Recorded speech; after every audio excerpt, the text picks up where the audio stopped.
I call this meeting to order. Welcome to meeting number 61 of the House of Commons Standing Committee on Finance.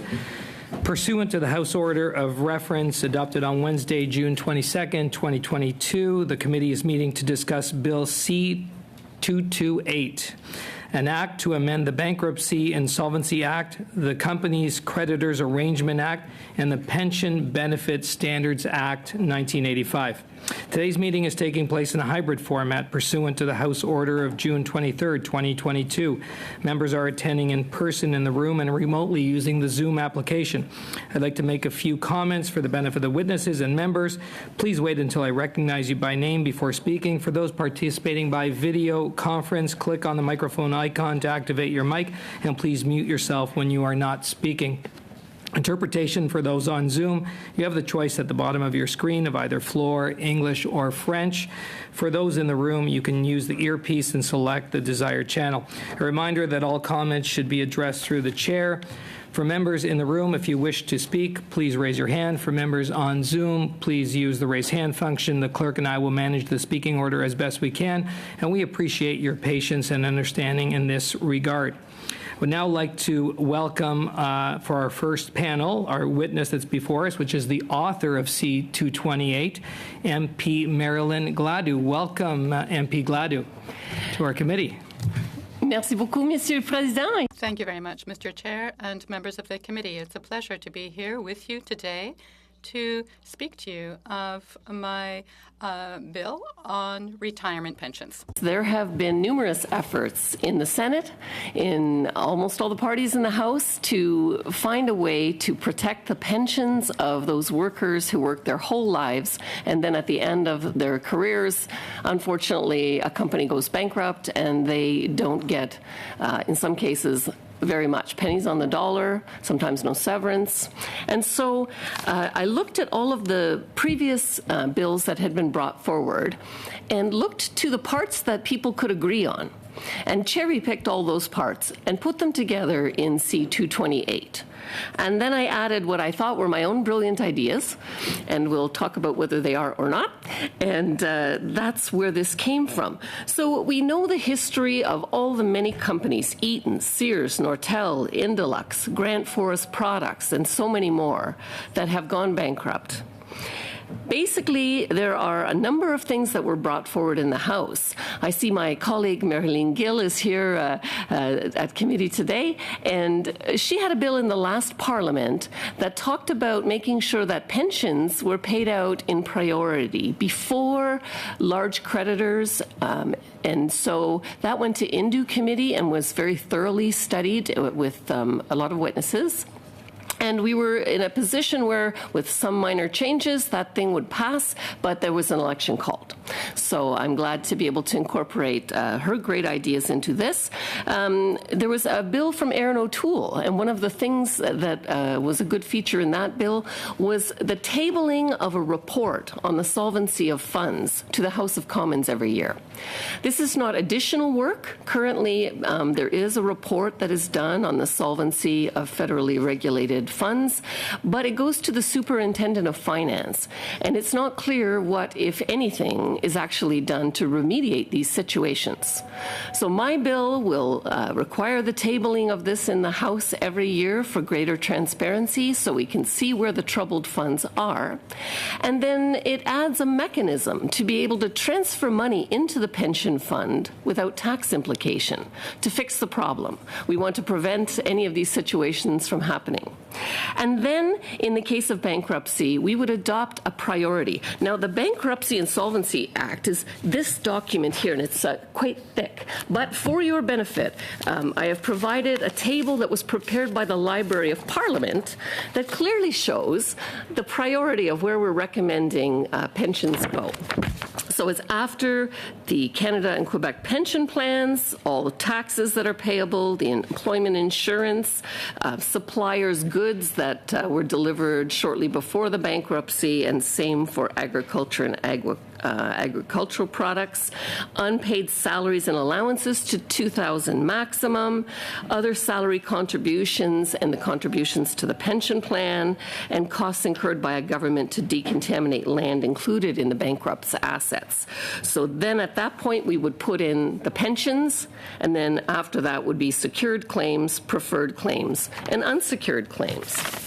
And so in terms of the feedback received from stakeholders, let's talk first about one of my brilliant ideas. I thought we should also add a mechanism that if there was an insolvent pension fund, you could have third-party insurance cover the insolvent portion, and that might be helpful. Unfortunately, nobody liked this idea, and apparently there is already a mechanism in place that allows people to transfer the risk to a third party, which is really the intent of that mechanism. So I would propose that we would get rid of that part of it by striking Clause 6. Then secondly, there was a drafting error. We tried to take out part of the bill from Aaron O'Toole that changed the type of pension. We feel like it's a contract between the employee and the employer when they first start, and it's not right at the end after they've worked their whole lives to change the deal. And so in order to get rid of 8.1 and 8.2, I would be suggesting that we would say no to Clause 7. The other provision that had been recommended when this bill last went to INDU was there was concern from the banking community that perhaps a mechanism would need to be changed, so the coming into force of some of the provisions, like the priority, should be delayed from the beginning. And so I'm suggesting a change from 5 years to 3 years. There's a proposal to perhaps add severance, and I'm open to that discussion. And so with that, I look forward to your questions, and I look forward to your support of this bill. Well, thank you, MP Gladue, for your opening remarks and for taking us through how we got to this point on C-228. We're going to start with our first round. In our first round, and you would know this, we will go through each party. Each party will have up to 6 minutes to ask questions. We are starting with the Conservatives, and I do have MP Lawrence up first for 6 minutes. There we go. The first week back there, I guess. Thank you very much, Marilyn, for your great work, Ms. Gladue, and thank you, Chair. I just wanted to give you a little bit of an opportunity to talk about the benefits it actually has for Canadians, your bill. And I'll give a little bit of a story of a friend of mine who worked 30 or 40 years at a company called Atlas Steels in Welland, Ontario, and he worked his entire life expecting there to be a pension at the end of the day, and then the company went bankrupt just as he was ready to retire, and he lost 50% of his retirement that he'd worked so hard for. So with that story in mind, perhaps you can, if you've talked to people about the actual impact on seniors and other folks in Canada. Thank you for the question through you, Chair. And actually, the reason I came with this bill was that my neighbor worked at Sears. And she had worked at Sears for 30 years and was really happy about being able to retire, and then ended up receiving 70 cents on the dollar. Now, that was certainly better than what happened at Eaton's, where they got no severance, no benefits, and in fact, 40 cents on the dollar.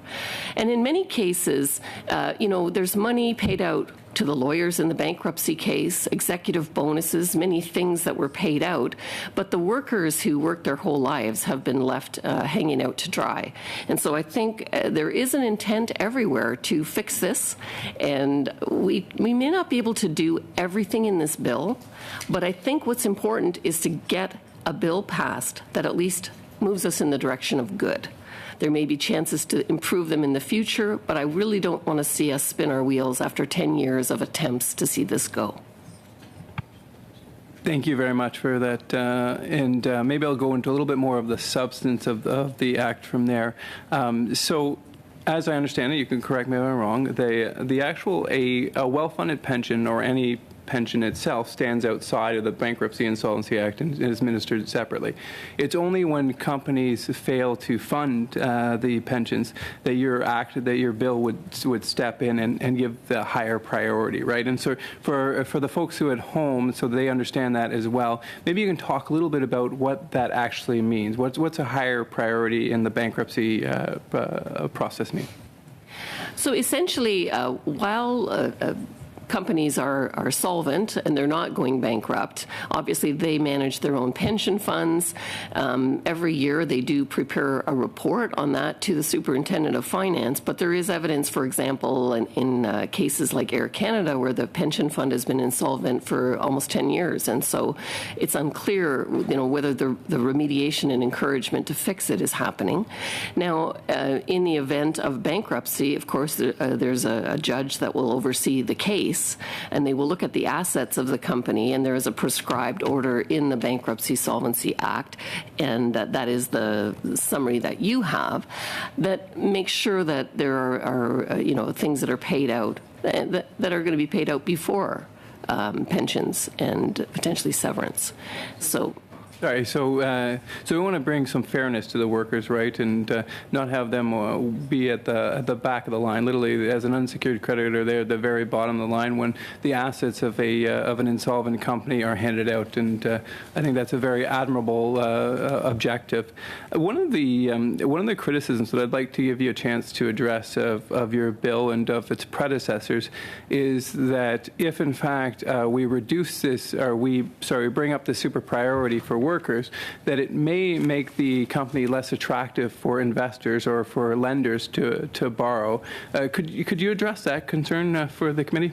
Absolutely. I did hear from the lending community that they felt perhaps those with insolvent funds would be receiving less credit, and their credit would be at a higher interest. So in order to address that, the coming into force of the priority part of the bill, I've suggested is 5 years. Now, stakeholders have said they think that's too long. So immediately we'll be tabling documents to see which funds are in trouble and allow the mechanism to top it up and fix it.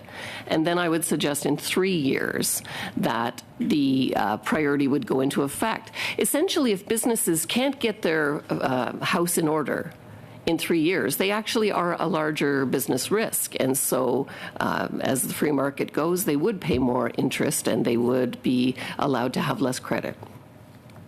Perfect. So your belief is that by giving them either the 3 or 5 years, that the businesses will be able to prepare themselves, and as opposed to if you just implemented this immediately upon royal assent, the businesses may not have the time to prepare. Is that correct? That is exactly right. And we see that because we've added a mechanism where they can transfer money into the fund with no tax implication, then certainly it'll take some time for this to go to the other place if it passes here, and people know this is coming. So businesses will have a chance to get their house in order.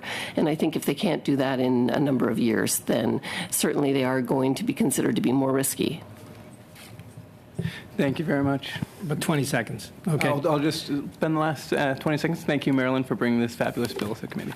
Thank you. Yes, thank you, MP Gladue. Thank you, MP Lawrence, and congratulations on your new role. We are going to the Liberals now for 6 minutes, and we've got MP Baker up for 6 minutes of questions. Thanks very much, Chair, and MP Gladue. It's great to have you here and to see you, and thank you for bringing this bill forward. I want to start by saying that I used to be a member of provincial parliament in Ontario when the Ontario government at the time, the Kathleen Wynne government, I was parliamentary assistant to the Minister of Finance at the time, and when we announced additional support for Sears pensioners where their pension fund fell short of the benefits that those workers were to receive. So as someone who fully supported that decision by the Ontario government at the time, I completely understand how important it is that commitments to workers be met, and that includes pension commitments.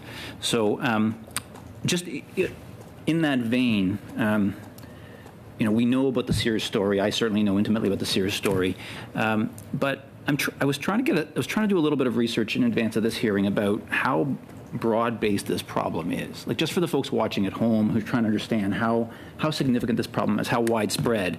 Do you know more or less how many bankruptcies proceedings or CCAA proceedings with defined benefit plans have happened over the years that have led to the loss of pensions? Do you have any sense of that? Yes, we did have some testimony from stakeholders like the Canadian Federation of Pensioners, and they had identified there were more than 100,000 Canadians that certainly have been impacted in this way to date. So if that gives you some idea in terms of number of companies going bankrupt, well, not all of them have the same impact. Huge companies like Nortel certainly have a way bigger impact than smaller businesses, but the employees are much less able to be resilient than, say, creditors, which, if one of the companies that they're invested in goes bankrupt, they have more flexibility to adapt than somebody who's got all their eggs in the one basket of their pension. Okay. And the 100,000, are you saying there's 100,000 people, more or less, who have had their pensions reduced or have completely lost their pensions? Is that what you mean? Yes, that's correct. At Eaton's, there was thousands across the country, and they got 40 cents on the dollar, no severance. Sears, there were 23,000 across the country. Nortel had a significant number. Indolux had a significant number. There's a huge number of companies in Quebec as well, and my colleague Marilyn would be very much better informed on those. Okay, thank you very much for that. I know we have this opportunity to ask you questions today, and officials are going to be here as well to answer questions. But it is a fairly technical topic, a fairly technical bill.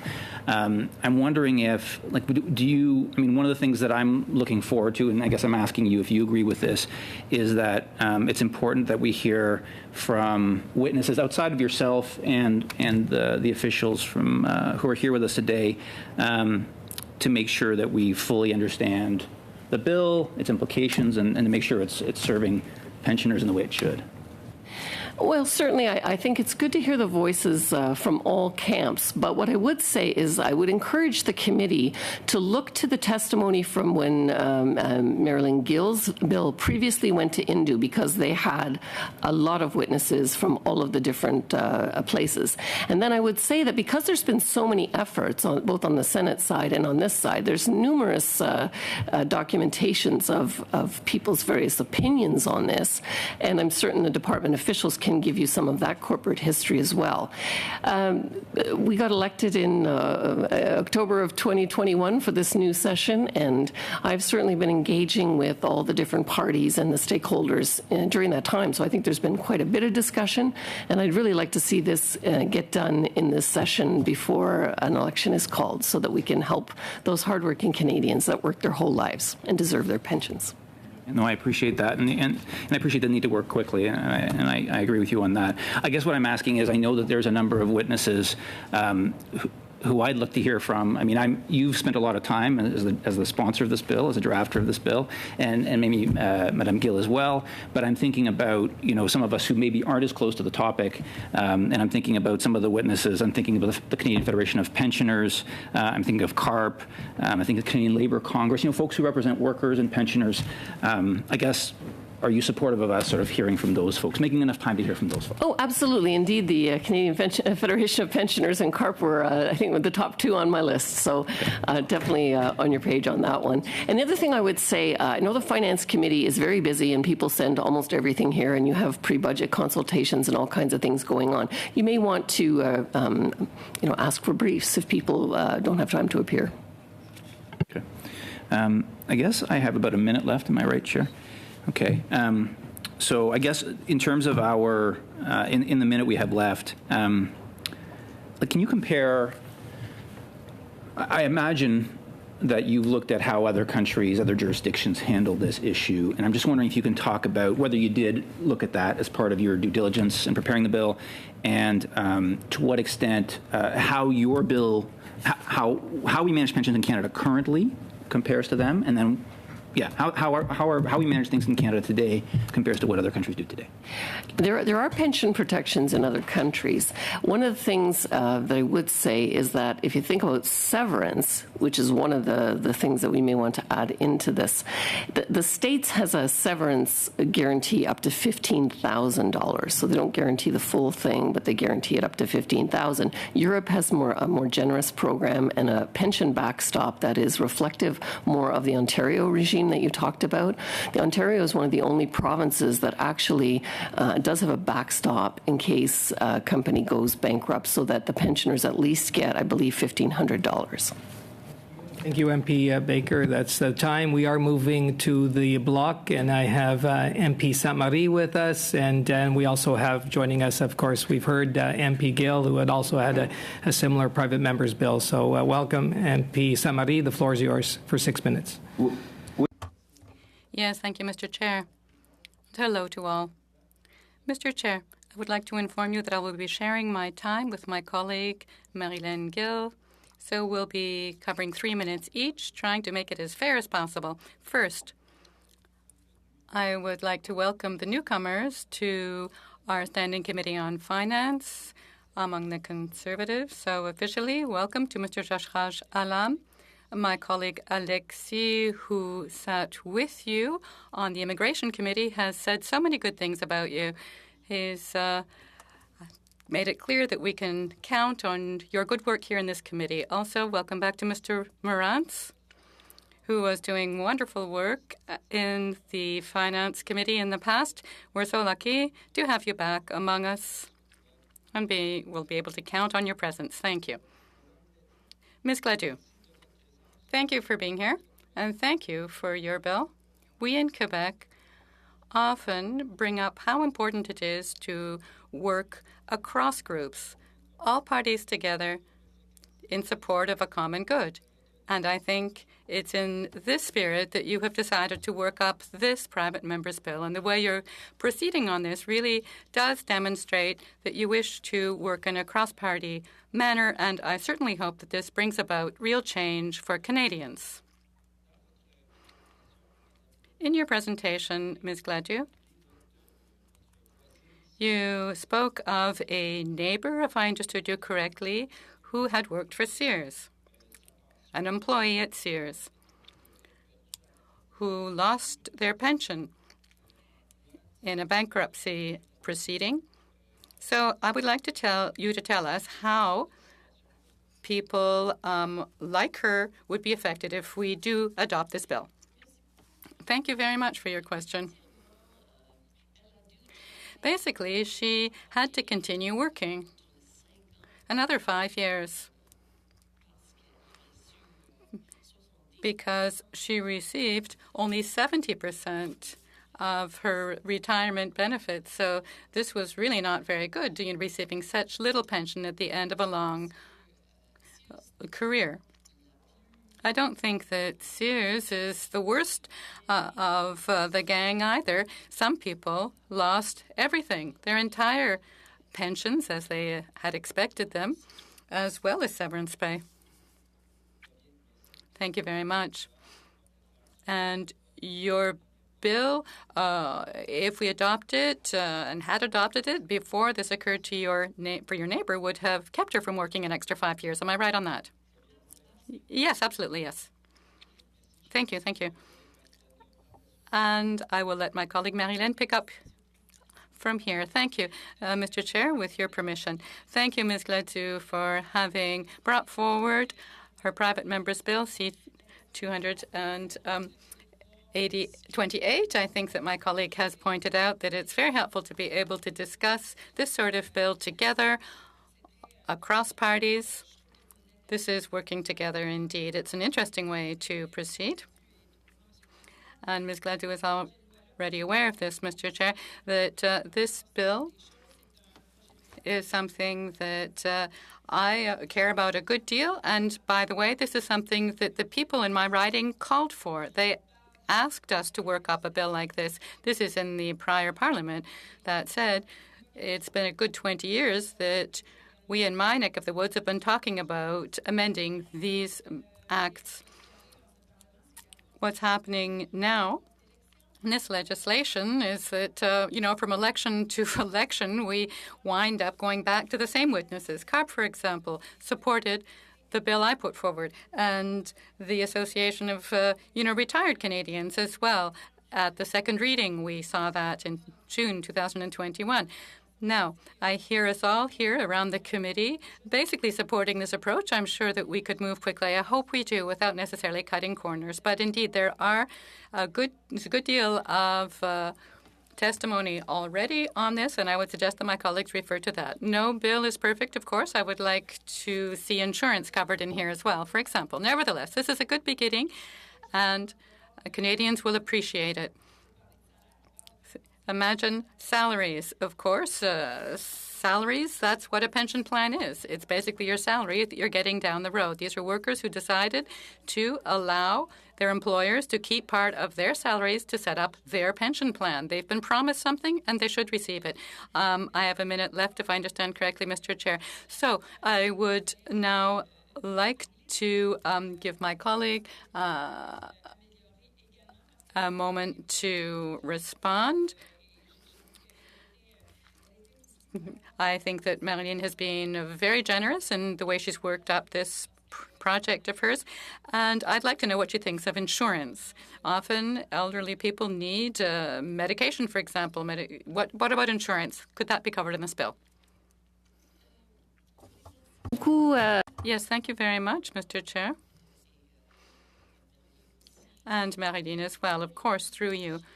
Yes, I have twice been called the MP best able to work across party lines. So it seems that this is part of how I do things, and all the better. I think that when we work together, we come up with better solutions.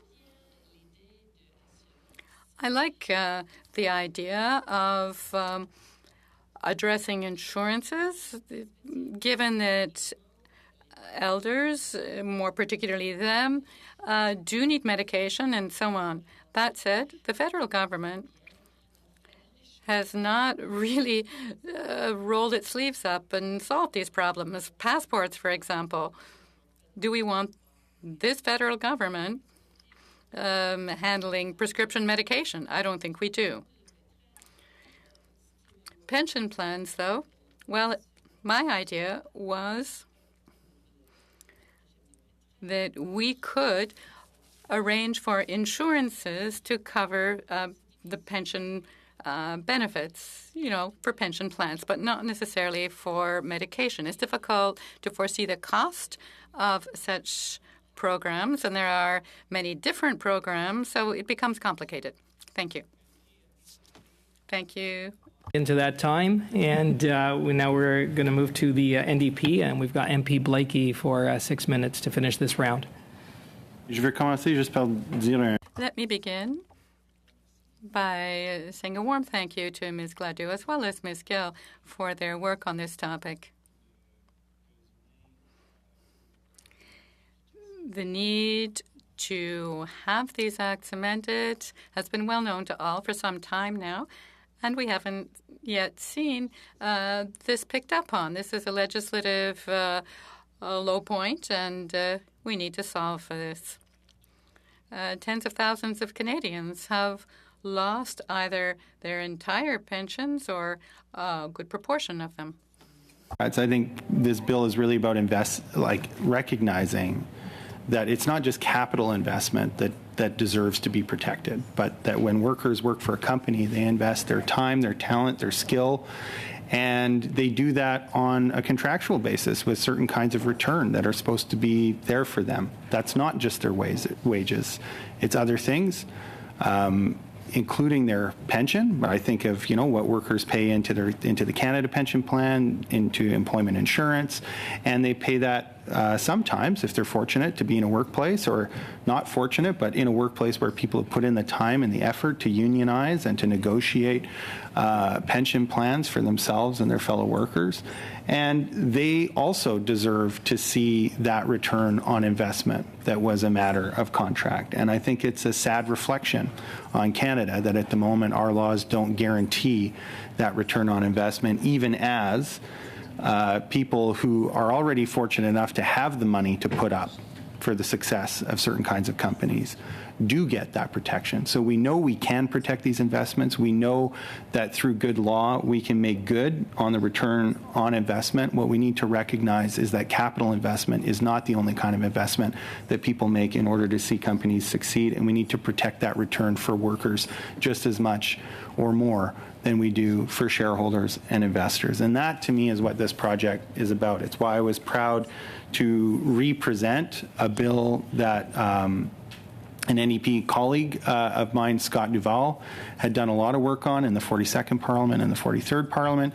And it's why I was glad to talk to both Ms. Gladue and Ms. Gill about their respective efforts on the same file to try and come to a common understanding about how we can move forward. So, happy to hear that we'll be able to remove certain clauses from the bill that Marilyn made mention of in her opening remarks, and also add in language around the protection of severance and termination pay that, as I say, is part of the terms and conditions that people to go to work on and deserve similar protection as other types of investment when a company is ultimately unsuccessful and has to apply for bankruptcy. I think it's also, when we talk about the kind of general state of decline for defined benefit pensions that we've seen in Canada now for some time, I think this is also not just an important protection for those who did work under a defined benefit regime and can't go back to work another 30 years now that they're retired, they're 70 years old and the company's gone bankrupt. They don't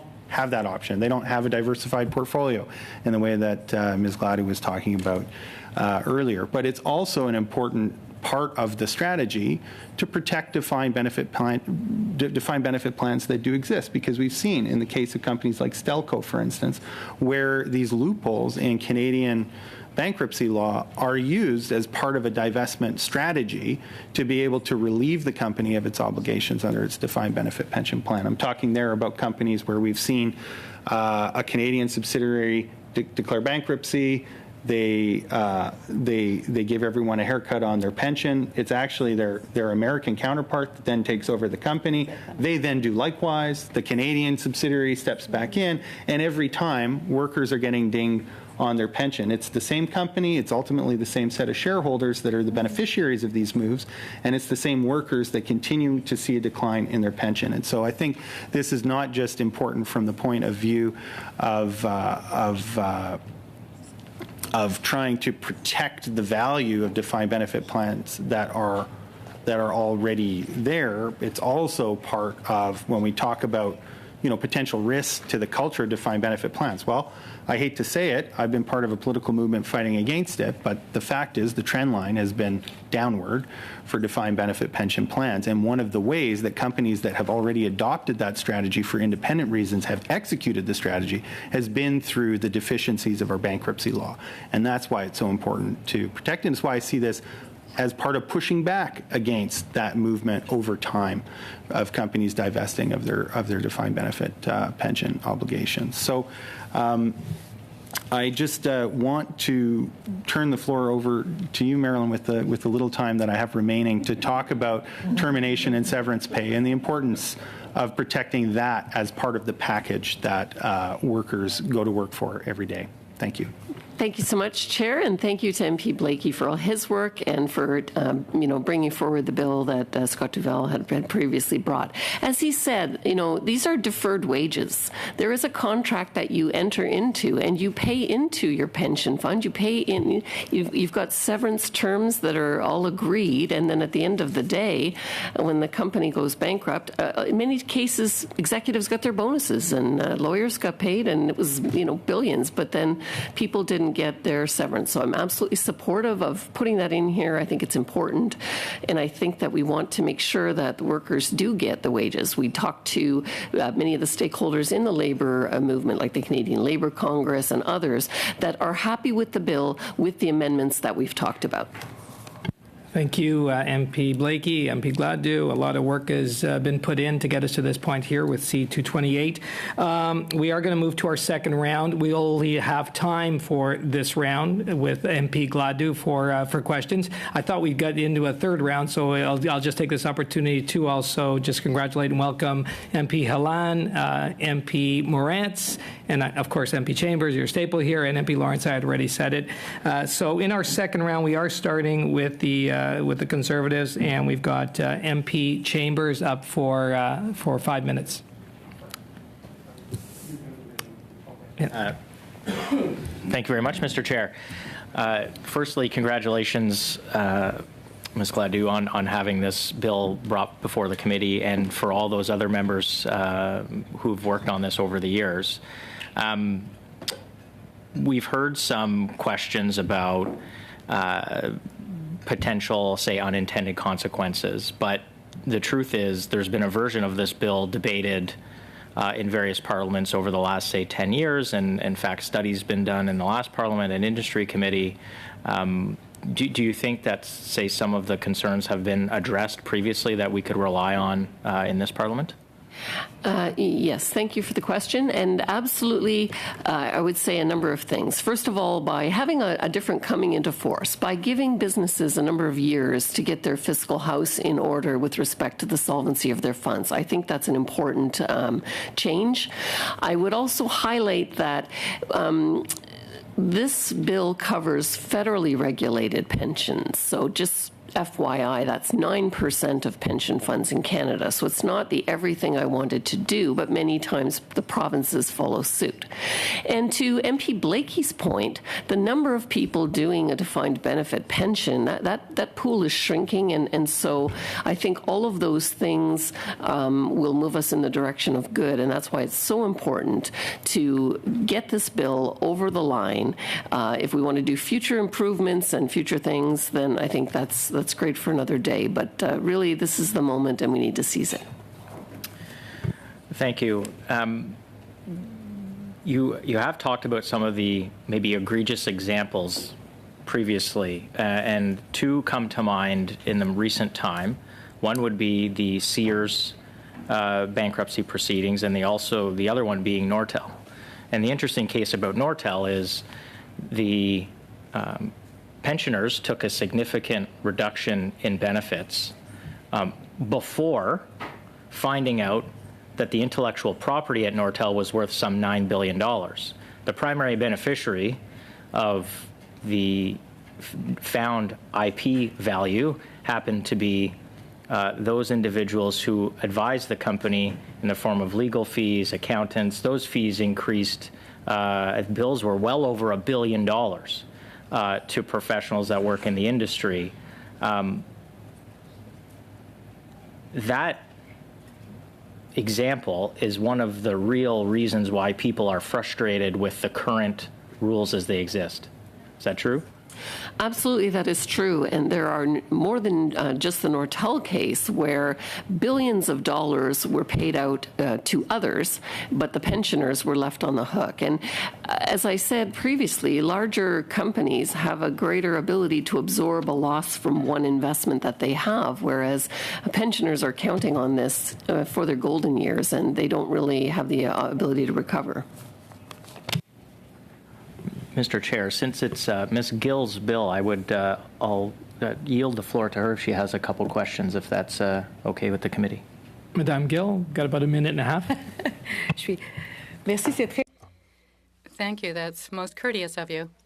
I wasn't expecting this kindness, especially given that my colleague, Mr. Saint-Marie, wasn't expecting it either. But yes, I do have a question.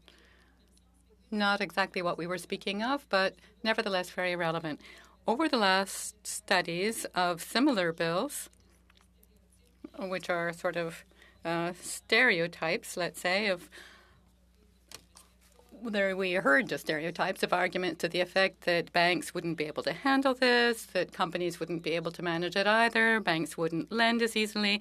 So I would like to know what my colleague thinks of all these scare tactics, if I can put it that way, that have been used to insist that this is a bad idea or that we shouldn't really go ahead with it.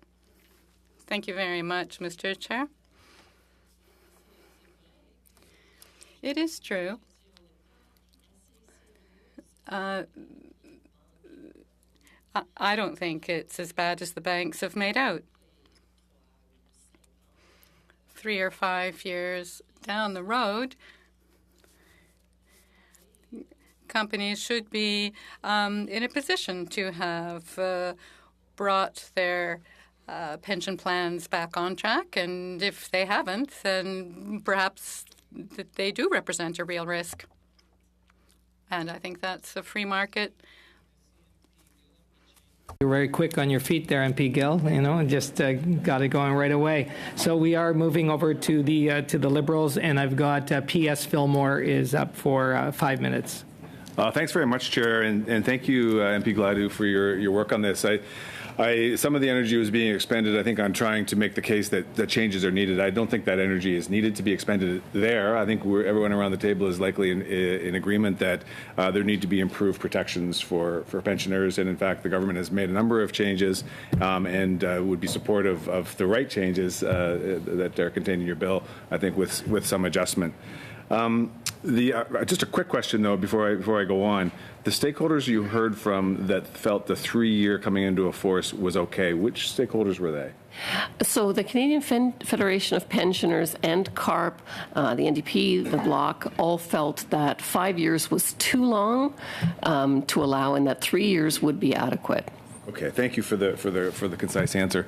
I raise it because, of course, the worry here is that in our very good intentions, all of our good intentions, our collective good intentions, in trying to protect pensioners, that we make a mistake such that we provoke a perverse outcome, an unexpected outcome. And that outcome would be to create financial hardship for the company that's at risk, such that they would be forced into bankruptcy and unable to discharge any of the pension requirements. So the idea is we want to provide as much protection for the pensioners as we can without harming the company such that the pensioners don't get anything.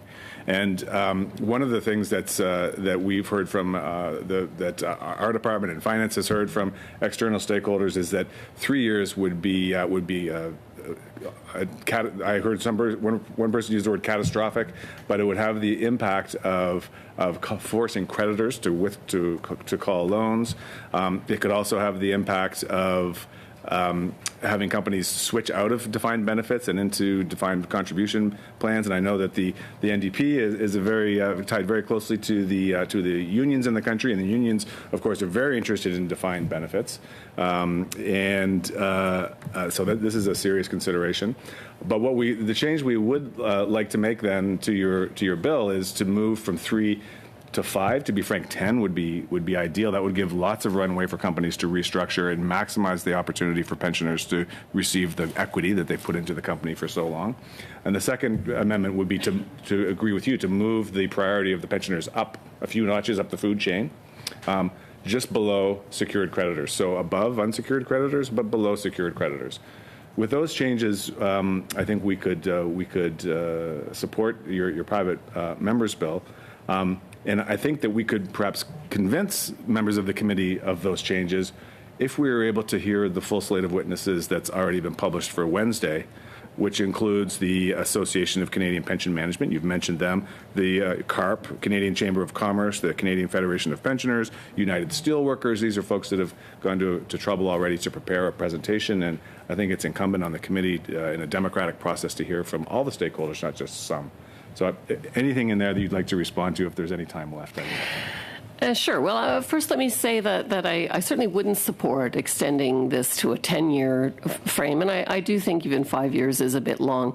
And I don't want to put secured creditors ahead of pensioners. Secured creditors includes these banks that are making multi-billion-dollar profits at this point in time, and I don't think they're going to not extend credit. If we saw how the banks supported people through the pandemic, there were many businesses that were struggling, that were extended a lot of credit, that were given given, many opportunities to restructure their loans, et cetera. And so I believe that the banking community will support those that are working to repair their funds.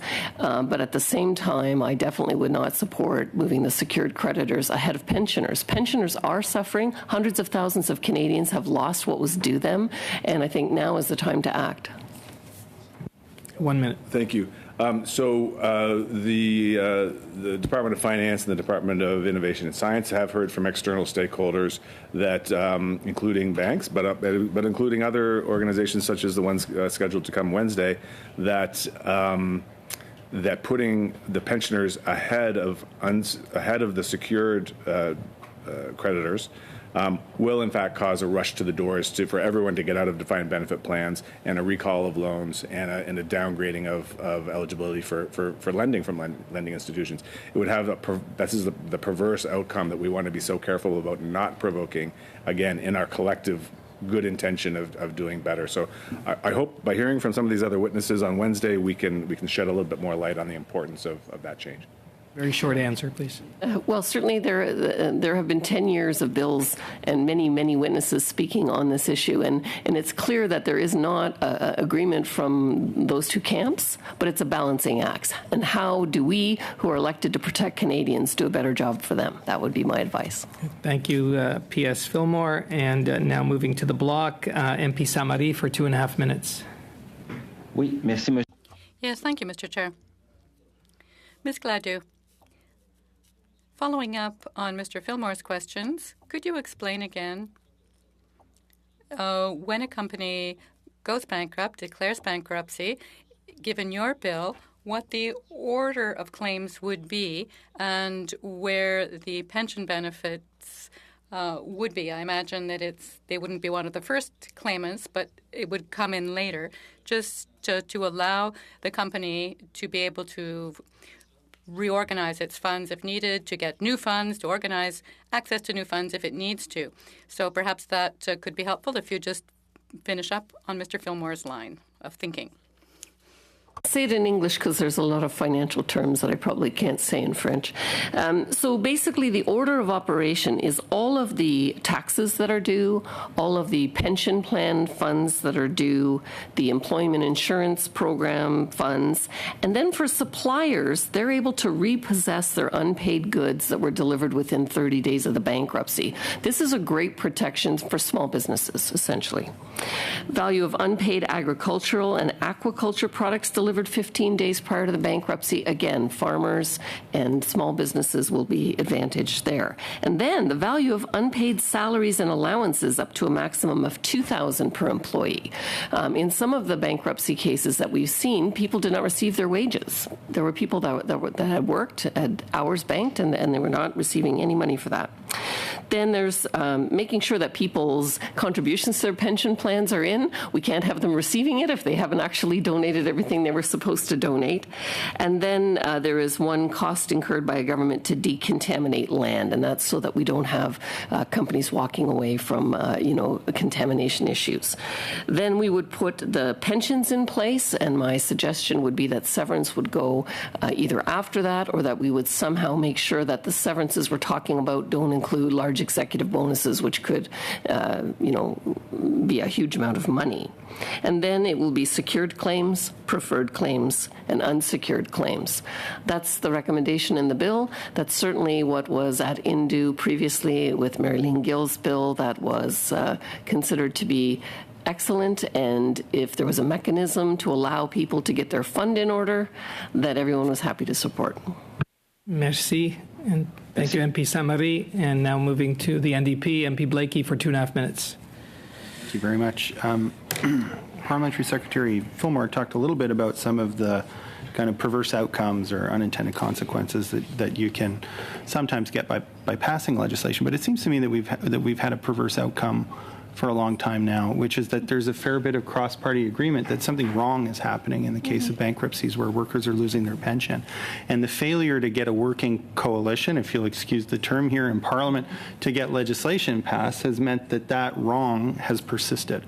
And if we take the statements of people around the table at face value, that's not an intended consequence. And so You talked earlier about the moment that we're in and how long it's taken to get here has been part of our conversation. I just want to give you an opportunity to speak to the kind of perverse and unintended consequence. If I think we could say, people would want to say it's an unintended consequence around this table anyway, that people have been shortchanged on their pensions in the case of bankruptcy, and the moment that we're in this Parliament, in this time where there does seem to be a working majority that's willing to get something done. So perhaps you could speak to that, please. Yes, thank you for the question. Absolutely, Canadians have suffered after working their whole lives. They have ended up either having to continue to work, sometimes when their health was not good, and that was a real struggle, and sometimes it has meant loss of their homes, etc. So there was a lot of that. I did not hear any of the small business folks that I talked to concerned about this, because what has actually happened in the private sector is that 70% of people don't have pensions at all. They don't. The small businesses can't afford to pay into it unless they belong to an organization like HOOP that pools third party, which is a great idea. And so essentially the people that are making the loudest noise here are the large corporations or the large banking institutions that have, in fact, the most resiliency in terms of surviving one company going bankrupt. And so to me, all of the talk for the 10 years, everybody's well-intentioned, but now is the time where we could say, okay, these are the things that have been agreed from various bills. They are all here together. Let's agree on these. And then we can continue to work on this in the future. We can move forward in an improved direction. The government, certainly, if they have additional things want to do, they are the government, and they can put those things forward. But this is the moment we need to help Canadians that work their whole lives and protect their pensions. Thank you. Thank you, MP Blakey. And now to hear from the Conservatives, we have new to our committee here, MP Morantz, for 5 minutes. Well, thank you, Mr. Chair. And first of all, I want to say it's great to be back in the Finance Committee, and I see some familiar faces around. Ms. Zurwitz and Gabrielle St. Marie and Peter, and it's nice to be working with you all again, and I'm looking forward to working with all of the new faces that we see here today. I just want to say I want to thank you, Marilyn, for being so strident in bringing this bill forward, and I think one thing we can all agree around this table is we need to find a way in a country like Canada to protect pensioners. We need to find a way to protect these pensions. Now, we've talked about this before, and I mentioned to you I come from a law background. I was a corporate commercial lawyer, and I did many securitization packages for banks. And banks are really concerned about one thing, which is they want to make sure that they have enough security in place so that if things go wrong, they'll get their money back. Pensioners have the same grievance. They want to make sure that their the benefits of their labor are also secured. So it strikes me that we have a bit of a Solomon-esque problem here. We need to find a way to protect pensioners, but also make sure there's stability in the financial market so that we don't have adverse macroeconomic consequences to industry across Canada. And so I don't know what the answer to that is, but I think all of us around this table should be able to find the answer to that question.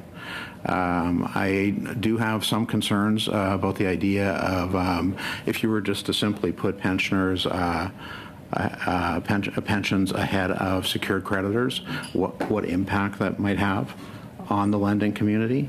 I'm not so sure that they would just go on as business as usual. I think we need to hear from them about that. I also worry about the fact that although we need to protect the pensioners' pension nest egg, we don't want to kill the golden goose that lays that egg along with the workers in the business. So there needs to be a solution that works for both sides of this equation, in my view. And I'm just wondering if you could comment on what I've suggested. Thank you, through you, Chair. And this is a very good question, because if you picture, let's say we've got a lot of companies that have come through the pandemic, and of course the stock market has been a bit volatile, war in Russia, Ukraine, etc. And so let's say their fund has now become insolvent. They can find a third-party insurer to transfer the risk to. And that is something that would make creditors more confident that they're not going to be on the hook. And I think that allows the time that's needed to transfer money into the fund over the time until the pension fund is solvent again. So I think this bill allows for that kind of balanced solution that gives a mechanism to fix it, it gives time to fix it, and there is an opportunity in mechanisms that already exist to transfer the risk or cover the risk so that that would address the creditors. And just back to the insurance issue, in your opening statement, you said that you wanted that amended out. But I'm wondering if you could elaborate a little bit on why you come to that conclusion. It seemed like, well, I agree it was your brilliant idea, and it was a brilliant idea. So I'm wondering what made you decide that you didn't want to see it be part of this bill? Well, thank you very much for the question. So my idea originally was, look, I mean, people get mortgages on houses, right? And you have to get insurance on your mortgage. It's insurance on money you can't pay that they don't know if you are going to be able to pay. And so I thought, wouldn't it be great to create a place where we could have that kind of service exist? Now, the service doesn't exist today, so I was kind of build it and they will come. But in fact, the Canadian Federation of Pensioners hated it. Many of my opposition colleagues hated it. So, it was one of those things where the whole point of me bringing this bill forward was to get those things that we can agree on, get those passed, and then there's an opportunity in future to do additional improvements. And so because there wasn't going to be unanimous agreement on that, I said, okay, we'll just get rid of that. Thank you, MP Gladue, MP Morantz, and we've got about 15 seconds. Okay, just a very quick one, and maybe the experts, when they come in, can comment on this. But just with respect to existing loans, are they captured by this, or is it only new loans that would be initiated after the coming into force of the legislation? Very short answer, please. So I think that's a better question for the ones from the Department of Finance, but my understanding is that would cover future loans. Thank you again. Thank you, MP Morantz. We are moving to the Liberals. MP Zarowitz will be our last questioner, and I'll conclude this panel once that's done. 5 minutes, please. Thank you so much, Mr. Chair, and I want to thank you, Ms. Gladue, for presenting this private member's motion. I will tell you my bias automatically. Many residents of my riding of Davenport have worked for a number of companies that have gone bankrupt and have been impacted in terms of their pensions, and have very much talked to me through the years about this. And so I very much have a very big heart, and I do believe we need to provide stronger protections for them, unequivocally. I will tell you, I was reading through the Indu testimony, and I was reading through just some of the comments that were made, and because I want to understand why has it taken so long to have this bill passed? And for me, it seems like it's been more than just that we've needed to get all the parties on side. It seems like there's a bit of complexity that needed to be talked through, okay? So there was a need to actually hear from a number of different stakeholders so that we're actually understanding what the issues are, so we can make sure that we have strong legislation that makes sure that we put into place the protections we desperately need for pensioners. One of the things that we've mentioned in this session is that there seems to be a concern that some companies can't get interim funding to help them restructure. Are there any other issues that have been raised with you that you believe have been addressed in your bill? Well, I thank you for the question, and I think that there's probably all kinds of improvements that could be made. I mean, in the perfect world, I would love to see in Canada that people who today don't have a pension through the company that they work from are able to donate to a hoop-like conglomerate so that they can build up their pension there, which is held by a third party. I mean, if I was going to take a blank piece of paper and write, that's what I would love to see, because then I think everybody could plan for their retirement in a better way. But in this bill, when I was talking with some of the banking organizations about their concerns, I said, okay, secured creditors, is there any way of breaking that down into a different granularity, so that you could define, well, these secured creditors we're concerned about because those are the people that would have difficulty surviving it and might, have a negative consequence, and then there may be larger ones that would have more resilience. But they were unwilling, actually, to break it down further, and they didn't think they would like it even if it was broken down further. So I abandoned my hope on that and stuck to what I thought we could agree. Thank you. I have two more quick questions for you. You had mentioned that your bill would only affect federal pensions.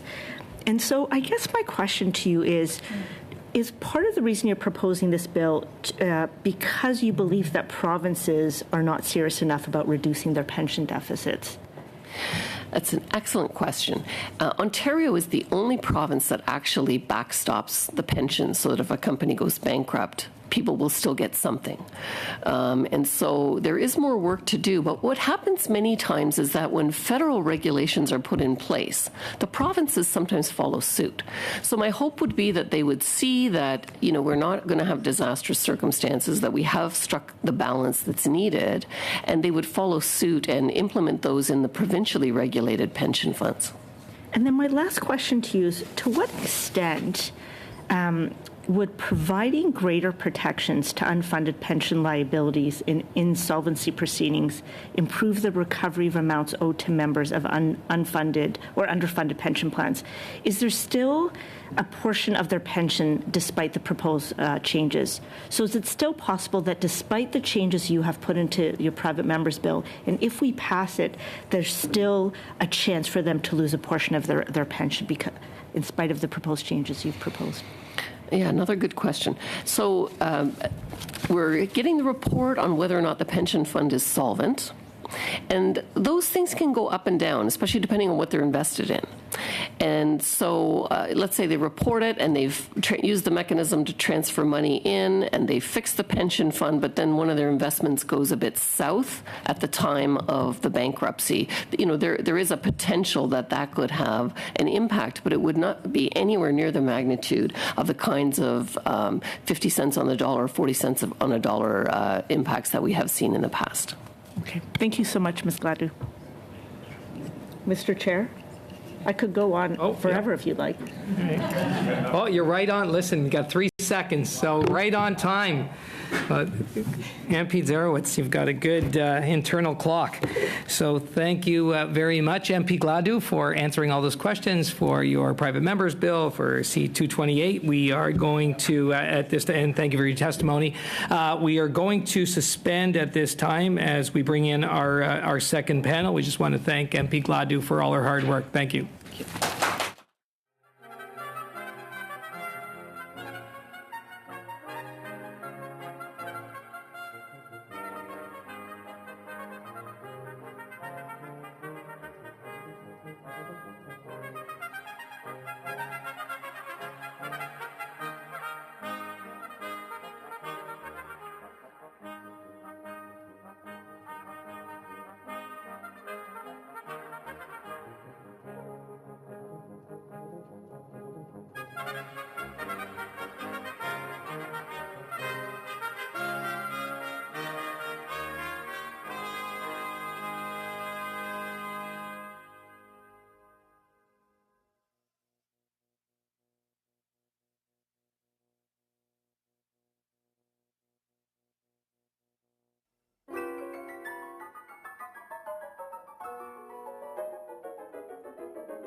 Call this meeting back to order, and with us for our second hour, we have witnesses from the Department of Finance.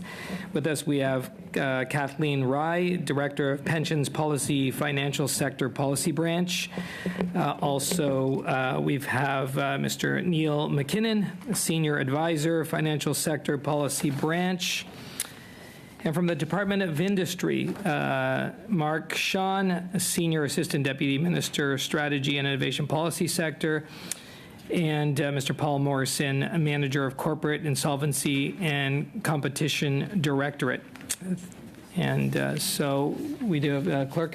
Are we hearing 5 minutes from each, or are they going to 5 minutes from finance and 5 minutes from industry? So we'll have finance first and then industry after.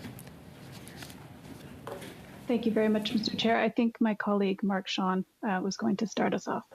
Thank you. Merci, Monsieur le Président, de me donner l'occasion de parler. Thank you, Mr. Chair, for giving me a chance to speak to the committee regarding Bill C-228. I will limit myself to speaking about some of the overall details, and my friends will talk about the federal situation. Canada's insolvency laws provide two sets of options to financially distressed companies: liquidation or bankruptcy and restructuring. The super priority in Bill C-228 would affect both options. Liquidation occurs when the company can no longer continue as a going concern and must be wound up and its assets sold to pay the company's creditors. In bankruptcy, pension claims would change from unsecured status to super priority status, meaning that they would be paid ahead of most other creditors. The second impact of the bill would be on restructurings. Our insolvency laws are designed to encourage companies that are financially distressed but fundamentally viable to try and avoid liquidation through court-supervised restructuring plans with creditors. Bill C-228 would change the current balance by requiring that a restructuring plan must provide for payment in full of unfunded pension liabilities to receive court approval. This quick presentation completed, I should note a few general contextual elements for the committee. Given our years of practice in analyzing and working with the domestic and international insolvency and bankruptcy systems, it is worth stating at outset that the Canadian Bankruptcy and Insolvency Act and Companies Creditors Arrangements Act are carefully considered and calibrated regimes. Our fundamental aim in the system is to avoid liquidations and allow restructurings where possible, to ensure an orderly and fair system that prevents gaming or a race to the courthouse, and to incentivize behaviors that maximize the value of the corporation and its returns for all workers and creditors. Large corporations, such as those most likely to have defined benefit pension plans or avail themselves of the Companies Creditors Arrangements Act, are complicated entities with a number of competing interests. Shifts in one aspect of the regime will have implications and considerations for other aspects. And so I'll seek to highlight some of these areas of consideration for the committee, given the shifts this bill would introduce. It is also worth noting that this is an area to which we've dedicated considerable time and effort. In particular, I would note for the committee the important work proposed and implemented in the Retirement Security Project, which saw changes to insolvency, corporate, and federal pension laws with an eye toward the protection of pensioners and workers. With that, I would begin by bringing some potential drafting issues to the committee's attention. First, the committee should be aware that the bill uses terminology from federal pension law that may or may not be relevant to the various provincial pension laws. The bill also does not distinguish between different types of pension plans with different employer funding obligations. My finance colleagues would be happy to answer questions on these issues. Second, I wanted to note that the 5-year transition period, as drafted, is tied to a calendar date, 5 years after coming into force. Insolvency law transition clauses are typically drafted to only affect proceedings that start after they come into force to ensure that the rules do not change in the middle of an ongoing insolvency proceeding. Under Bill C-228, a restructuring proceeding could start 4 years after coming into force, but the new super priority could come into force a year later, changing the rules midstream and potentially reducing the chances of a successful restructuring. I will now turn to a number of more substantive considerations the committee may want to investigate during its study of Bill C-228. First, you may wish to look at the differential impact the bill could have on pensioners under different scenarios. When the bankrupt assets are sufficient to cover unfunded pension liabilities, for instance, the bill may increase the amount that pensioners could receive in a liquidation because they would be placed ahead of other creditors. When the bankrupt employer's assets are insufficient to cover the liability, which can be very large, it may be that losses could be locked in for pensioners without any prospect for further recovery, given the impacts that the bill may have on restructurings or other possible futures of the plan. Second, the committee may want to look into how the bill would change restructuring dynamics when a defined benefit pension plan is involved.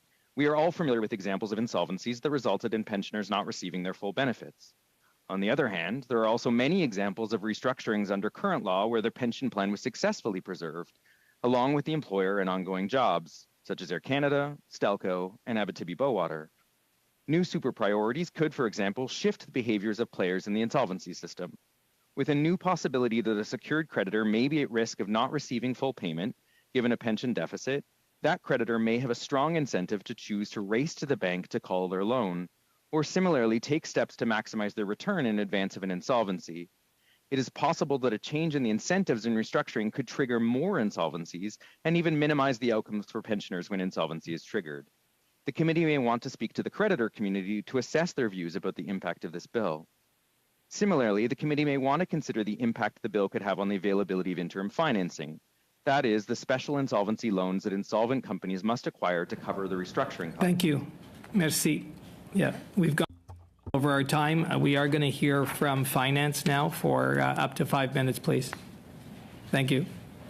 Thank you, Mr. Chair. So good evening. My name is Kathleen Rye. I'm the Director of Pensions Policy Team at Finance Canada.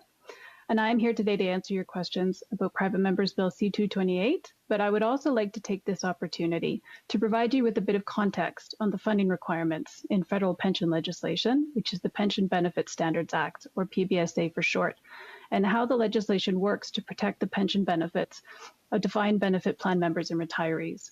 I will also provide a few of the key comments we have on the proposed amendments to the PBSA in Bill C-228 and how they interact with existing provisions in the Act. Under the PBSA, the federal government regulates the pension plans of Crown corporations and private sector plans covering areas of employment under federal jurisdiction, such as telecommunications, banking, and interprovincial transportation, as well as private pension plans in the 3 territories. The Office of the Superintendent of Financial Institutions is responsible for supervising federally regulated plans with the mandate to protect the rights and interests of plan beneficiaries. At this time, there's over 1,200 federally regulated pension plans, and over 400 of those plans are defined benefit or a combination of defined benefit and defined contribution. So approximately 7% of pension plans are federally regulated, with the remainder being regulated by the provinces. So the PBSA sets forth a number of requirements in respect to the funding and administration of plans that are designed to protect and promote pension benefit security for plan members, while acknowledging that the financial health of plan sponsors is important for the continued operation of these plans. Under the PBSA, there is a specific requirement for plan assets to be held separate from those of the employer. This protects plan assets from being seized by creditors in the event there are bankruptcy proceedings. Further, federally regulated defined benefit plans are generally required to be 100% funded on a solvency basis, which means that they must have enough assets to purchase annuities from a life insurance company to provide the promised pensions in the event of an employer insolvency. And the employer is required to fund any funding shortfalls within a period of 5 years. And as of December 31st, 2021, the average estimated solvency ratio of federally regulated defined benefit plans was 109%, meaning that the assets of these plans were on average 9% higher than their solvency liabilities. To address solvency deficits and ensure benefit protection, plan sponsors are able to obtain a letter of credit in lieu of making any solvency special payments up to a limit of 15% of the plan's solvency liabilities. The letter of credit amounts would be paid into the plan in the event of an employer insolvency, similar to insurance. Plan sponsors are also able to obtain life annuities from regulated life insurance companies, either by purchasing them as a plan investment or so that insurance companies make pension payments directly to retirees. transferring the obligation to make these payments to a life insurance company helps to secure pension benefits for plan members and retirees. So the use of insurance to meet funding requirements, as proposed by the amendments in Bill C-228, would not be very different from the existing tools available to plan sponsors under the PBSA. However, I would note that the existing PBSA provisions are accompanied by a number of safeguards to ensure pension benefits are protected, such as details regarding which institutions can provide letters of credits to plan sponsors. The current bill does not include any such safeguards to ensure that insurance would be appropriate for protecting retirement benefits. I would also like to take this opportunity to raise a consideration related to the amendments regarding transparency requirements in the bill. Bill C-228 contains amendments that would require the superintendent consult with the Office of the Chief Actuary on its annual report prior to it being tabled in Parliament, and to send this report to provincial ministers of finance and provincial security commissions. I would note for the committee's consideration that neither the Office of the Chief Actuary nor provincial ministries of finance or security commissions have any roles or responsibilities with respect to federally regulated private sector pension plans. As such, it is not clear what these amendments are intended to achieve, in particular as this report is already made available on OSFI's website. To close, I would like to thank the committee for allowing me to provide some additional context and raise these considerations as part of its work to study the bill. I look forward to answering any questions you may have or discussing other considerations with respect to the amendments to the PBSA proposed in Bill C-228. Thank you. Thank you, Ms. Rai, Mr. Sean, and all officials. We are going to move into our questions from members in our first round, which will be 6 minutes for each party. We have the Conservatives up first, and I have MP Chambers for 6 minutes. Thank you very much, Mr. Chair. Thank you to our officials for appearing with us here this afternoon. I will ask my questions, but feel free to delegate them as you wish, depending on your area of expertise. Just hoping to get a discussion on, we've heard some questions about unintended consequences and potential, say, liquidity issues or lending issues of those organizations that may be, say, close to insolvency now, if these rules were to come into force. I guess the question is more around a sizing of this problem. I heard some stats that there are about 400 defined benefit pension plans, 7% of which are federally regulated. Is there any studies or information that could be shared with this committee that has looked at the number of companies that would be affected by this legislation, or the number of companies that may be negatively, unintendedly impacted by this legislation, who, for example, might have a challenge getting credit? Do we have an idea about the size of the issues that we're dealing with? Happy to start and then turn to my colleagues from finance who will have more precision. One thing to note that is important is that while the Pension Benefit Standards Act that my colleague from finance noted does apply to federally regulated pensions, the insolvency system is actually applied to all organizations and companies within the country. And so the number of companies potentially subject to this law would be all of those companies proceeding through either the Bankruptcy and Insolvency Act or the Companies Creditors Arrangements Act. And so it is important to note that while we've had some discussion about federally regulated pensions, this would actually be applicable across the entirety of the insolvency regime. I'm happy to turn to my finance colleagues to give you a sense of the population of DB pension holders. Yes, thank you, Mark. Yes, according to latest statistics that we have from OSFI on pension coverage in Canada, there are approximately 9,000 defined benefit pension plans with around 4.5 million active members as of 2021 in Canada. So the 400 plans that I mentioned were only within the federally regulated space. So that is the 7%. So it really is like 93% of pension plans in Canada are provincially regulated. Okay, so 9,000 DB pension plans. At what rate have defined benefit pension plans been converting to DC plans over the last decade? We've seen a significant erosion of DB pension plans already. So that universe has been shrinking at a significant pace over the last 10 years. Do we have any, is there any kind of round numbers about how many we expect are kind of rolling off every year? Just seeing if I can pull up numbers. The member is right. There has been a significant decline in defined benefit pensions in Canada as plan sponsors have moved towards defined contribution. Just need to grab the information. So perhaps while you're looking for that, I'll just ask a follow-up question. This bill, or a version of the bill, has been studied previously by previous parliaments. I think what I'm hearing in some of the language is a push for additional study. I suppose the question would be more around if we believe there's unintended consequences, have we not already discussed what those are in previous parliaments? And could we, maybe provide to this committee the previous reports that have been done by the government on this issue?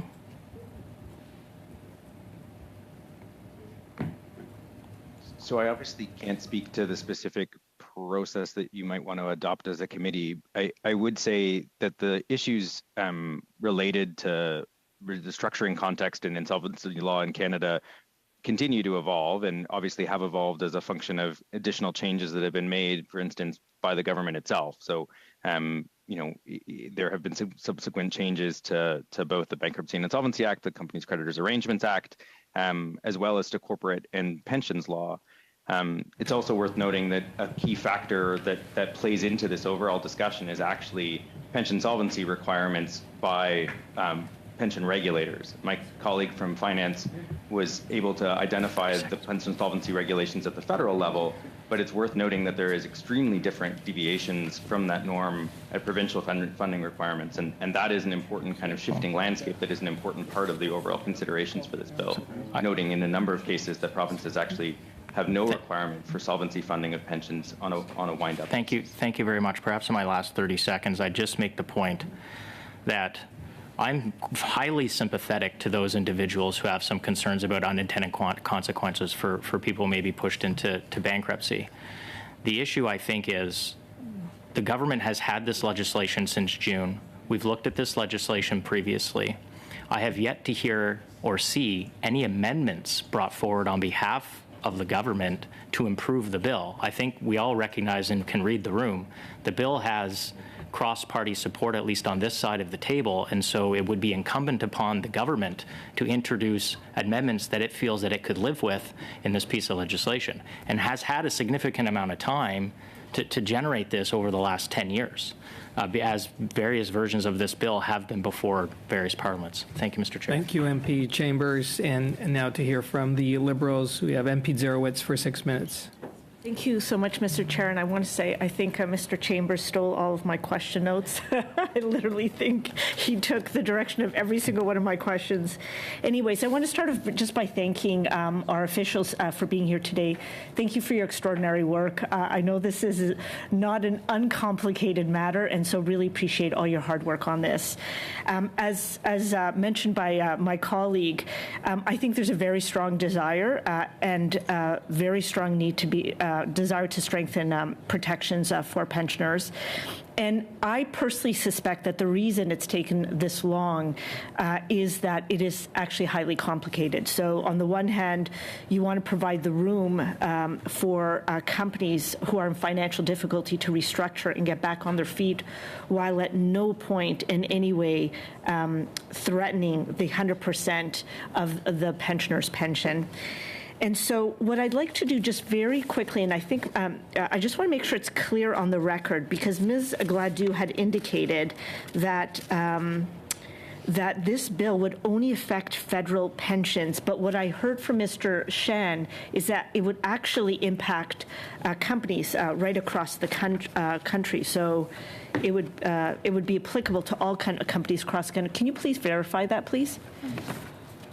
Yes, I'm happy to confirm that the nature of insolvency is that it is a federal responsibility, and so the rules that provide for the orderly insolvency process cover all creditors and debts of companies in the BIA and CCAA process, which would mean that pensions, regardless of their regulator, would be creditors to an insolvency that is presided over by federal legislation for which this bill amends. Okay. And maybe my question is, what role do the provinces play in ensuring the viability of pension funds and the long-term viability of them? And how does it play into the current private members bill that's before us?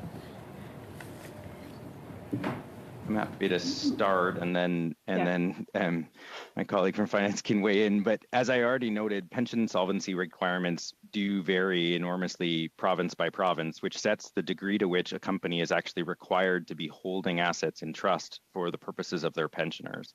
So as my colleague noted, and I'll let her weigh in, at the federal level, we have extraordinarily stringent requirements. In a number of provinces, they set standards for pension for pension solvency that are quite different. In some cases, they actually only require a company to be investing and holding in trust enough to be able to allow for the pension to be on a going concern basis. That is, presuming that they only need to pay out to their actives, whereas others have set much lower solvency requirements and have required on a wind-up basis, which does leave some money in case the company actually does go insolvent. And so the relationship between the pension solvency and insolvency are important, because obviously what you have at the time of insolvency is going to be determined by what you were required to have when you were alive and well as a company by your pension regulator. And so I'll just turn to my finance colleague to say how we deal with that federally. Yeah, just 30 seconds, because I have one more question. Thanks. Yes, thank you. Yes, I would just reiterate some what Mark said. All the different jurisdictions set different funding requirements, and some, like the federal government, still require 100% solvency funding, but some provinces have moved away from that and now require 85% solvency funding. So if the plan is greater than 85% funded on a solvency basis, there's no special solvency requirements for those plans in those jurisdictions. So my next question is, Mr. Shan, you had mentioned there's some concern you have around the 5-year implementation proposed. Can you be very specific about what your concern is? Because at this point, if I heard Ms. Gladue properly, I think they're even proposing a 3-year, like shortening it to 3 years. So what is the specific implication if it is a 3-year implementation or a 5-year implementation? Yeah, so I raised two different sets of issues, and I'll speak to them. So one set of issues is about how it's drafted. So right now, the regardless of whether it's 3 or 5, it's set on the basis of a calendar year, as opposed to tying it back to the insolvency date. So right now, you could have, upon royal assent, a restructuring process that is, as we noted in my opening, that is 4 years in, that would potentially have these new super priorities imposed upon it midway through a restructuring. And so there's one issue, which is when does it kick in, and is it calendar year or is it set against something else? The other considerations is what's the degree of runway that will allow for plan sponsors to be able to make prudent decisions about the continued growth. So if you have a pension insolvency, a pension solvency deficit, and we set new rules about the fact that that's actually now going to be potentially super prioritized against your access to credit, you may race to try and increase your overall degree of solvency in the plan. And one of the questions is, given that we want to incentivize prudent behavior on the part of plan sponsors to not irresponsibly or high risk invest to be able to make up plan solvencies, what's the appropriate length of time? And that's just a consideration for the committee to think about as they think about what the appropriate runway is to get a plan sponsor back up. As my colleague mentioned, our solvency deficits under pension solvency law federally give companies a 5-year window to be able to make up their deficit. Thank you, and thank you, MP Zarowitz. That's the time, and we'll move now to the block and MP Sainte-Marie for 6 minutes. Oui. Yes, thank you, Mr. Chair. Please interrupt me after 5 minutes, as I'll be leaving my last minute to my colleague Marilyn. First, thank you to Ms. Rye and Mr. Sean and Mr. Morrison and Mr. McKinnon as well for having joined us and being ready to answer our questions. Thank you for your opening remarks. Much appreciated. Let me begin with a few comments for my colleagues, members of the committee. First, I completely back the conclusion reached by Mr. Chambers, who reminded us that this bill, or this topic at least, is something that the House has been discussing for 10 years, that the current version of it is Bill C-228, and it's been before us since last spring. So I, too, am impatient to have the government put forward amendments it thinks are necessary to ensure that we can deal with this matter as quickly as possible and go ahead with this bill. That's always what we're aiming for when we study a bill. I would also like to thank the library research team, our analysts, who do such extraordinary work, for the document they've produced on this bill, Mr. Lambert-Racine and Ms. Young, if I'm not mistaken, who worked up our information notes. Thank you so much. Wonderful work. I'm actually basing my question on some information that they clarified for me, and I think this question would go best to the Department of Industry, but correct me if I'm wrong. I would like some statistics, some data. So pensioners, what's the situation there at present? What percentage, how many pension plans over the last 10, 5, 15 years how many pensioners have lost their pensions or part of their pensions due to the insolvency of their employers? And what percentage of the assets or liabilities were recovered and by non-guaranteed creditors under the current acts? In other words, what percentage of their pensions were lost by pensioners? That's the basic question. Thank you for the question.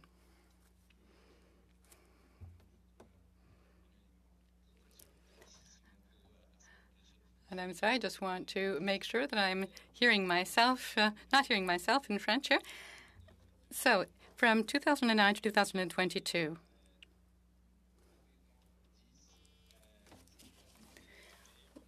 about 10 cases of pensions being reduced due to insolvency occurred.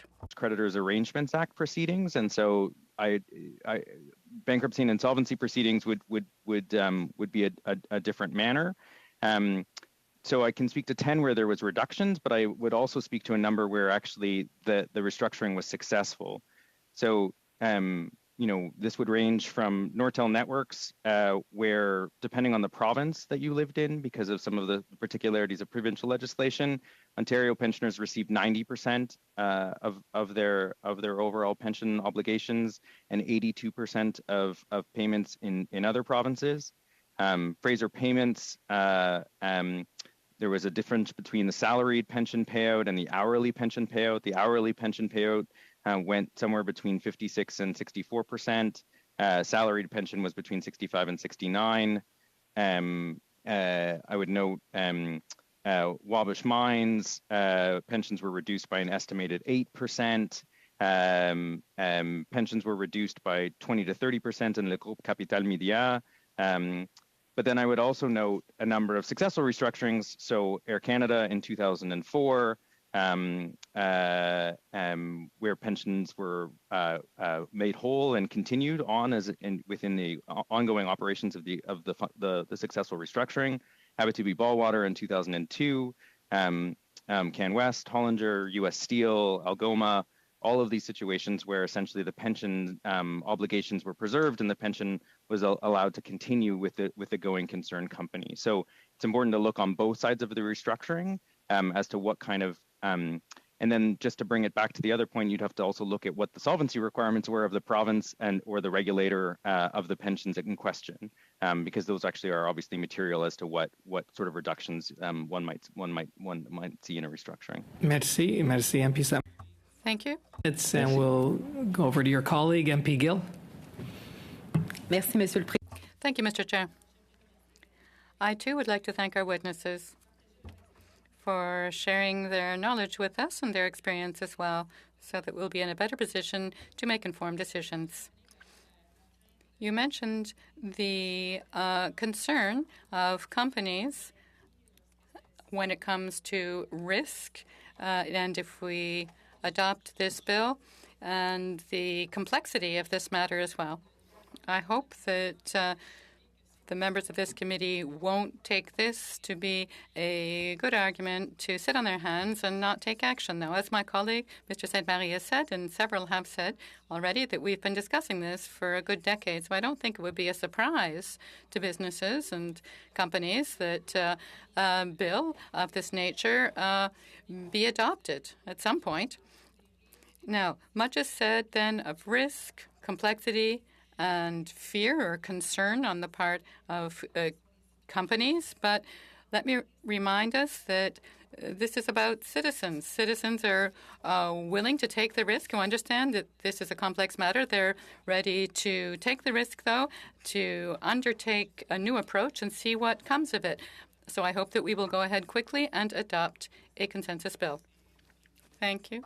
And now we are going to hear from the NDP for 6 minutes. MP Blakey.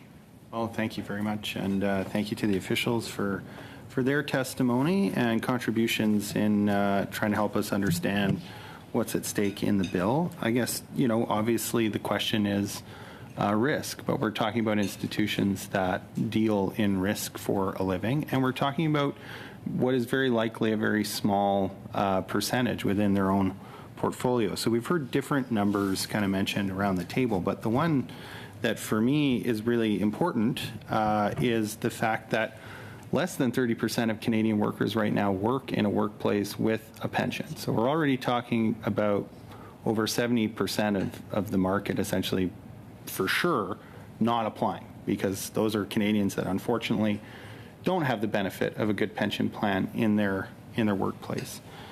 Now we also know that about 20% of all Canadians that are employed by some level of government, some kind of public sector employment. And typically, those are people with defined benefit plans. But they're within the 30% of Canadians that are working with a pension. If 20% of Canadians work in the public sector, I think it's fair to say that those are probably 20% of Canadians that are working with a defined benefit plan. So now we're talking about 10% of Canadian workers that are working in a workplace that isn't a public sector workplace that does have a pension plan. That doesn't mean they're working in a workplace with a defined benefit pension plan. They could have a defined contribution plan. In fact, in the private sector, there are more employers that have defined contribution plans than have defined benefit plans. So let's call it, 40%, I think, which would be quite generous to say that 40% of people working in the private sector in Canada, of the ones that have a pension plan, have a defined benefit pension plan. We're talking about 4% of workers. Now, what percent of business overall is that? I don't know, but certainly not all of the banks, or no one bank is invested in all of that business. So, 4% of an investment portfolio. Incidentally, not all of those companies are going to fail. So, of that 4% of private sector of Canadian workers that work at a company that's in the private sector that maybe has a defined benefit plan, I think that number is probably lower.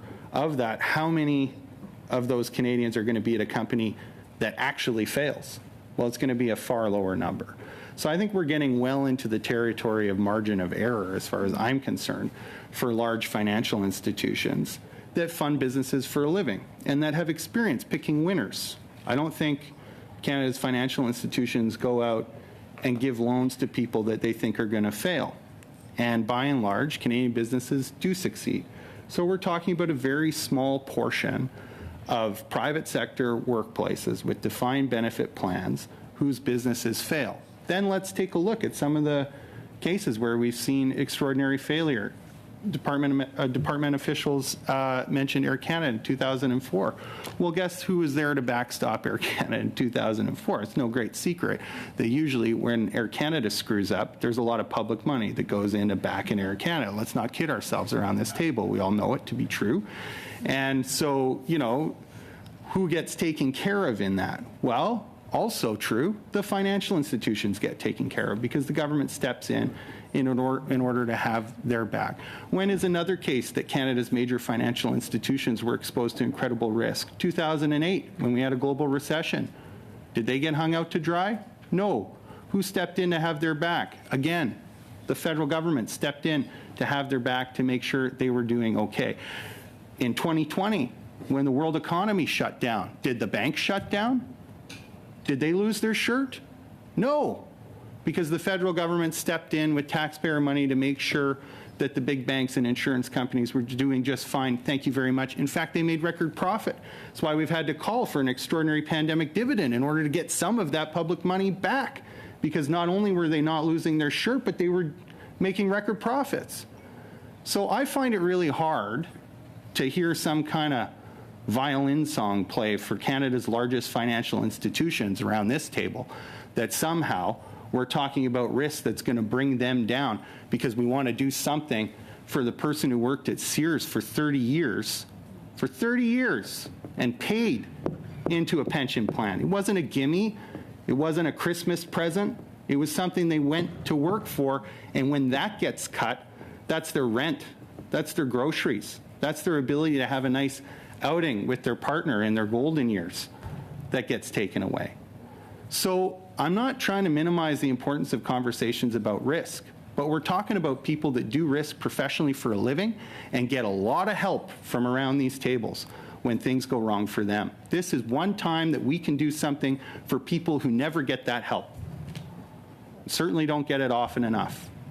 And so I think that unless we get some really compelling numbers, like real numbers, whether that comes from department officials that are concerned about the potential unintended consequences, or whether that comes from the financial institutions themselves, we should absolutely be moving forward with this bill and ensure that Canadian workers finally get something like the protection that financial institutions bank on every day of the year. I don't have any questions. I think I've heard enough, frankly. What I want to do is move forward, and if I'm going to hear from anyone, it's going to be people that have real life experiencing being on the wrong end of the current bankruptcy laws, because those are the people we owe our time and service to around this table. Thank you very much. Thank you, MP Blakey. That's right on 6 flat. So 6 minutes, and members, we are moving into our second round. We don't have enough time for a full second round. So what we are going to do, as we always do, is we are going to divide the time equally. It is quite a bit of time, so it will be about 5 minutes, 4.5, 5 minutes for each party. We are starting with the Conservatives. I have MP Morantz up. Thank you, Mr. Chair. It's been a very interesting conversation. I just want to circle back to, I think it was something Mr. Sean said at the beginning regarding the coming into force provisions of the proposed legislation. And I believe what you said was that because it would come in, the coming into force provision would activate essentially on the date of the coming into force of the legislation, that could create some logistical problems. I'm wondering if you could elaborate on that, and if you could maybe offer a suggestion as to what type of coming into force mechanism you think might be appropriate. Sure.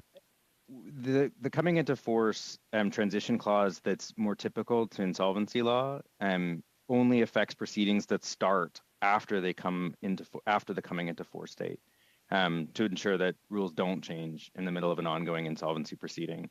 And so what the current private members bill does is set the coming into force date on a calendar date 5 years after coming into force. So it doesn't suggest that the coming into force is tied at all to where in the proceeding cycle it is. So as I said, often transition clauses for insolvency are about proceedings that would begin after the coming into force date, as opposed to noting that the provision was in place 5 years from a calendar date, which would mean any proceedings that were already underway would be subject to the new rules.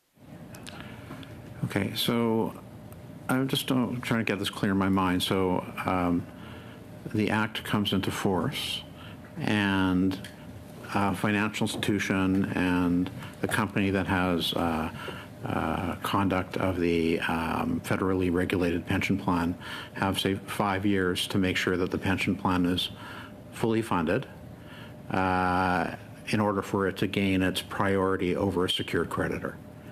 And you're saying that somehow that does not work in the context of normal bankruptcy proceedings. What I'm indicating is that traditional transitionary clauses in insolvency policy would say any proceedings, so any insolvency that goes from this point forward would be subject to these rules. So essentially from the coming into force date, any new proceeding would be subject to the provisions as they're set out, as opposed to suggesting that it's a calendar date, which is 5 years from this date, regardless of where you are. So if you commence the proceeding before the coming into force date, but are in midway through it, you are now subject, as in the super priority would apply. So it's more on the application of the super priority than it is on the degree to which the kind of consideration around the possibility for full solvency would apply. And okay, just moving on. I think you said also that current federally regulated pension plans, as of December 2021, are 109% funded.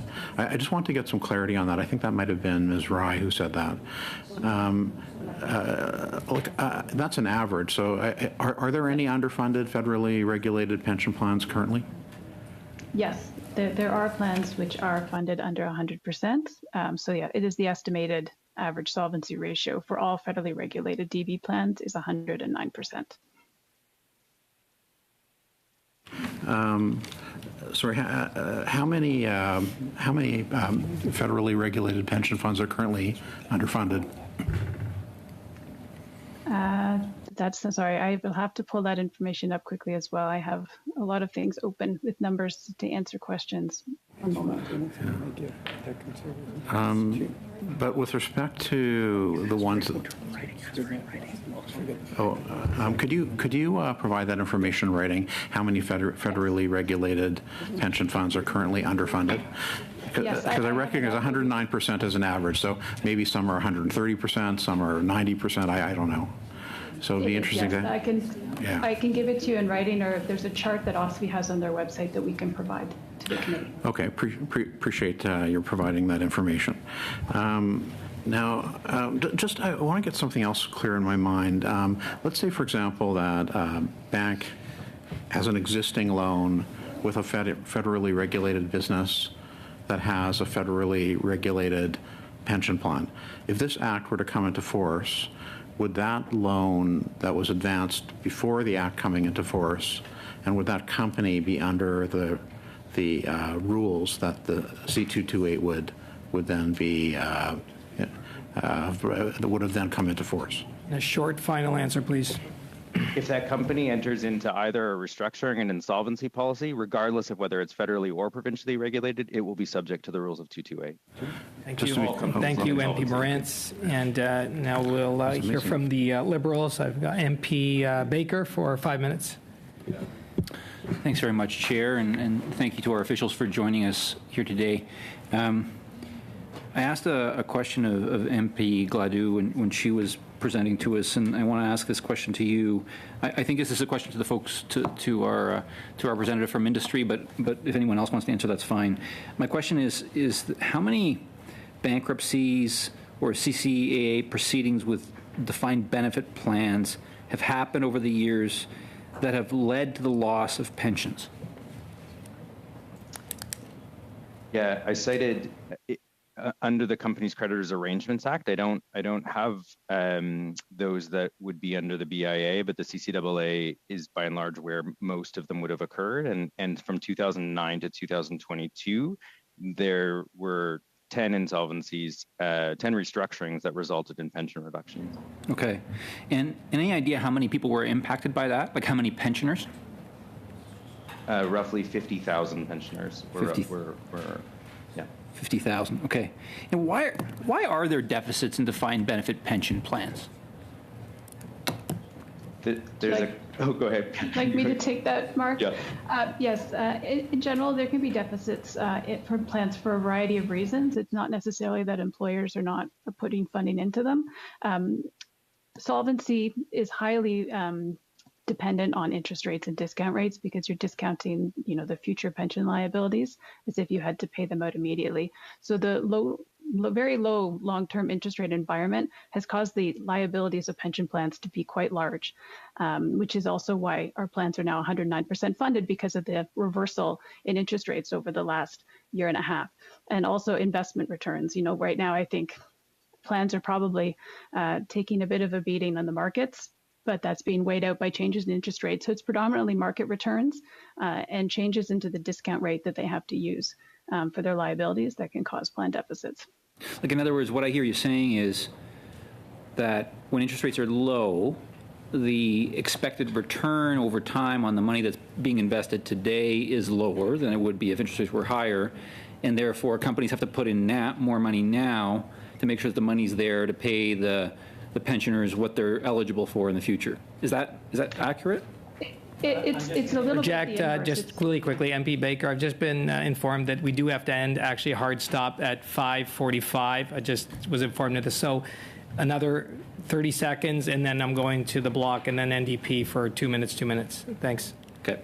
Certainly, I think I can quickly say that the impact of interest rates is predominantly on plan liabilities. The lower the interest rate, the higher the liabilities that they have to fund, and so that's what can lead to deficits.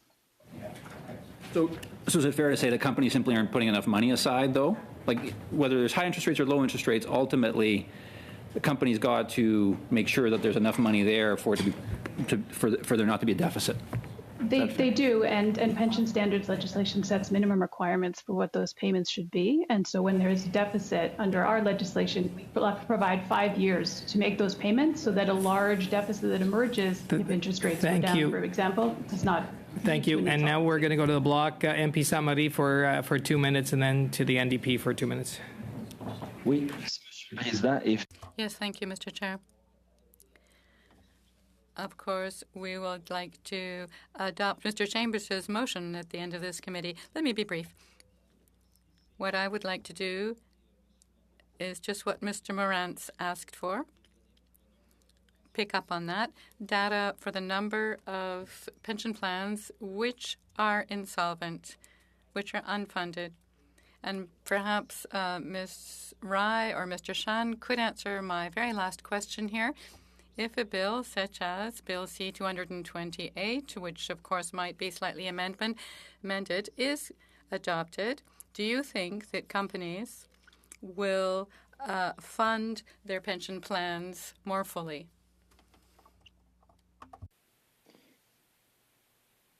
I mean, it would be conjecture on my part. I think a consideration for the committee is, on the one hand, a mandatory requirement from creditors to ensure that they still get paid, and the pressure that comes from that is one kind of intended outcome as the bill.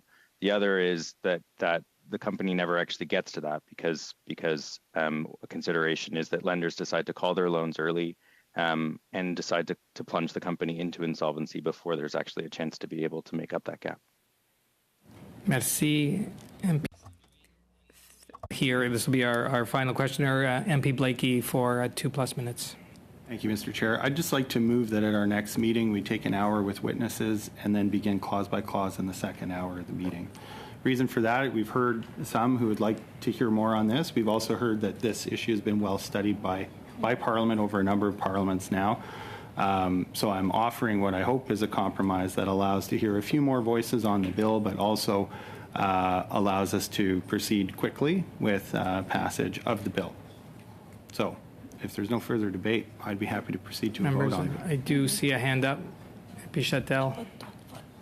If we have 2 minutes, I didn't have a chance to speak about this issue, so speak. Well, can we have a quick vote, and Ms. Chattel can have the remaining time on the issue? I think that's sort of MP Chattel has the floor right now. Thank you. Look, I just wanted to say that the situation that some pensioners are finding themselves having worked all their life is unacceptable, and we need to do something. As you know my background, it's important for me that when we put something forward, it's good. We want to be, you said the law is not perfect. Well, why don't we make it perfect? And I really want this committee to have the ambition to make it perfect. If it takes a little bit of more time, I'm willing to take it. But I want officials to want to help. I want, There's issues such as connection and what Gabrielle Sainte-Marie said earlier, we need to harmonize some of this legislation with a new legislation. So I'm just concerned that we could, by accident, MP create Chattel, a flaw MP in the Chattel legislation. and MP Blakey, we do have to adjourn right now, is what I've been told. It's been agreed by all we the just have a whips vote? to adjourn Point of order. for this Point meeting. of order. We do have to adjourn. We do have to adjourn the meeting. We can have a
Thank you.